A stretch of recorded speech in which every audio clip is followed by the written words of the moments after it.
Le cerf-volant de Toshiro. Ghislaine Roman, Stéphane Nicolet. Aux éditions Album Nathan.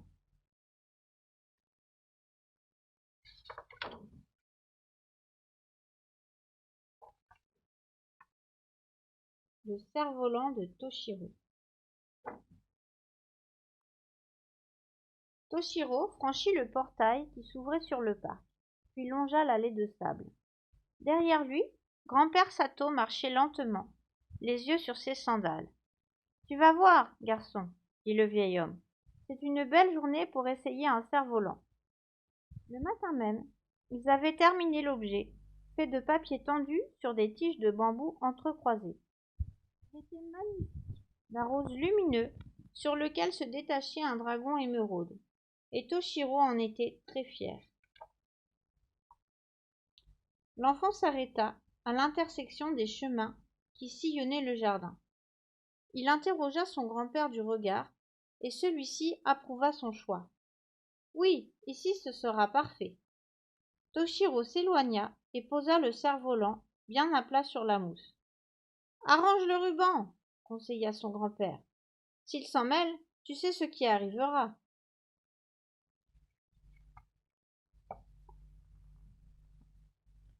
Le garçon lissa le papier du plat de la main et rejoignit le vieil homme. D'un même geste, ils tendirent la ficelle. Le cerf-volant sursauta et fila aussitôt vers la cime des sapins.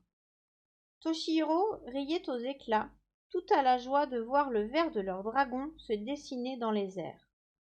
Mais grand-père Sato ne pouvait pas voir ce qui rendait son petit-fils si heureux. Depuis longtemps déjà, son corps fatigué se courbait vers la terre qu'il avait travaillée durant tant d'années. Depuis longtemps déjà, son dos douloureux l'empêchait de regarder le ciel.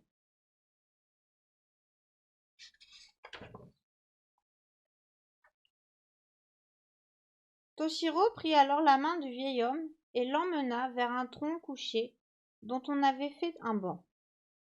À cet endroit, une grande flaque d'eau, laissée par la dernière pluie, offrait un miroir aux nuées qui défilaient, poussées par la brise de cette fin d'hiver. Puisque grand-père Sato ne pouvait plus lever la tête, c'est là qu'il contemplerait le merveilleux spectacle qui se jouait là-haut. Fier de son idée, Toshiro rembobina la ficelle pour ramener le dragon à l'aplomb de la flaque.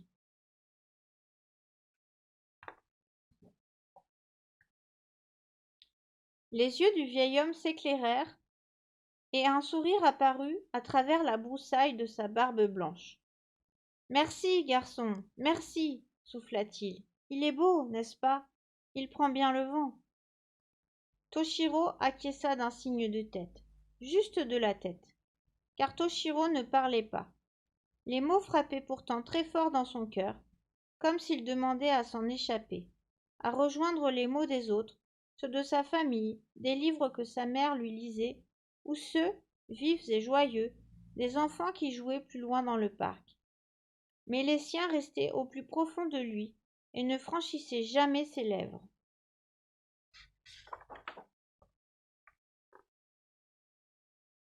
Le banc de bois devint, au fil des jours, un point de rendez-vous, et la flaque une fenêtre grande ouverte sur les nuages. Au printemps, Toshiro et son grand-père encouragèrent les grues remontant hardiment vers le nord.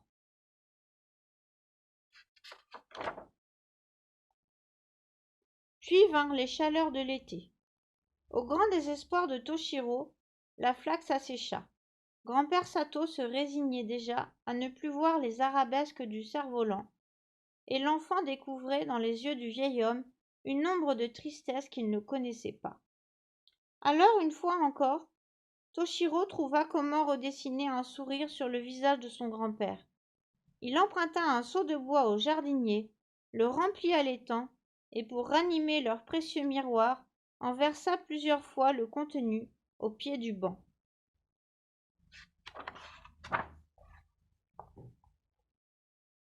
Chaque jour, il passait ainsi les heures les plus moites sous les catalpas, à observer les papillons attirés par les fleurs nacrées. Chaque jour, Toshiro remplissait la flaque avec le seau, puis se blottissait contre le vieil homme pour mieux ressentir la joie qui le traversait.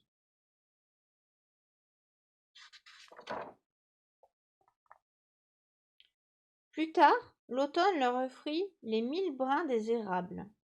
Le reflet des grues, à nouveau, traversa la flaque, vers le sud cette fois. Il ne fallait pas oublier son écharpe. Souvent, grand-père Sato racontait son enfance, les ombrelles des dames et leurs beaux kimonos de soie. Toshiro écoutait. Mais si parfois ses yeux s'étonnaient, jamais sa bouche ne prononçait une parole.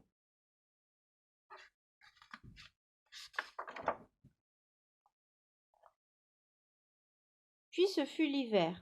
Un matin de silence ouaté, ils se réveillèrent dans le blanc. Toshiro tira grand-père Sato par la manche jusqu'à ce que celui-ci accepte la promenade. Quand ils parvinrent au banc, la flaque était recouverte de neige. Toshiro fila vers l'étang pour y remplir le seau, mais l'eau était gelée. Toshiro et son grand-père étaient là, côte à côte, frissonnants, abattus, lorsque le cri d'une pie toute proche les fit sursauter. Le garçon leva les yeux et vit l'oiseau perché au-dessus d'eux. C'était comme si un artiste avait effacé les couleurs et repeint le monde à l'encre de Chine sur un papier de riz immaculé. Les branches se détachaient sur le gris doux du ciel. Quel tableau magnifique! Il n'y manquait que le dragon émeraude.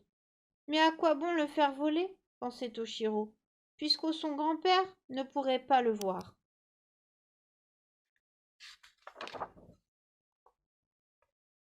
Sans doute, parce que le laisser par terre aurait encore ajouté à leur chagrin, Toshiro choisit tout de même de déployer le cerf-volant.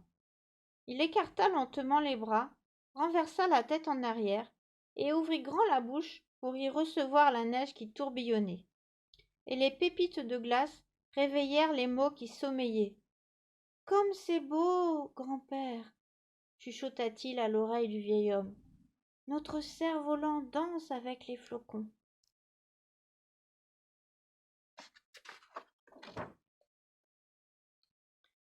Et ces paroles, hésitantes d'abord, dessinèrent peu à peu un paysage. Il dit le noir, il dit le blanc. Le bec luisant de l'oiseau, les branches alourdies, les glaçons suspendus. Le vieil homme fermait les yeux, écoutait sans broncher ce que disait l'enfant. Il ne manifestait ni surprise, ni joie, comme s'il avait peur d'effrayer un petit animal tout juste apprivoisé.